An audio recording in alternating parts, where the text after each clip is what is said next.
একদিন আল্লাহ তাআলা হযরত মূসা আলাইহিস সালামের সঙ্গে কথা বললেন। আল্লাহ বললেন, হে মূসা, তোমার হাতের মধ্যে কি আছে? হযরত মূসা আলাইহিস সালাম বিনীতভাবে আরজ করলেন, হে আল্লাহ, এটা আমার লাঠি। আমি এর উপর ভর দিয়ে হাঁটি, এতে দিয়ে গাছের পাতা ঝাড়ি, যাতে আমার ছাগলগুলো খেতে পারে, এবং আরও অনেক কাজে এটি ব্যবহার করি। আল্লাহ তাআলা বললেন, হে মূসা, এখন এটি মাটিতে ফেলে দাও। হযরত মূসা আলাইহিস সালাম আল্লাহর আদেশ মেনে লাঠিটিকে মাটিতে ফেলে দিলেন। আর তখনই আশ্চর্যজনক এক ঘটনা ঘটল। সেই লাঠিটি হঠাৎ এক ভয়ঙ্কর ফনা তোলা বিশাল সাপ হয়ে গেল। এর দৃশ্য দেখে হযরত মূসা আলাইহিস সালাম ভয় পেয়ে পিছিয়ে গেলেন। তখন আল্লাহ তাআলা বললেন, হে মূসা, ভয় পেও না, একে ধরে ফেলো, এটি আবার তোমার সেই লাঠিতে পরিণত হবে।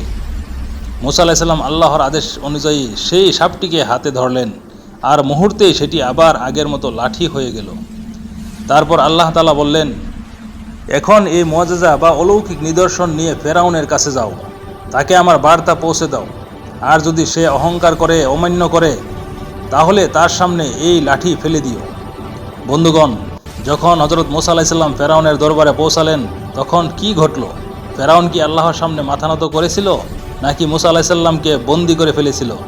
তা জানার জন্য দেখুন পরবর্তী পর্ব, হযরত মূসা ও ফেরাউন পর্ব 2।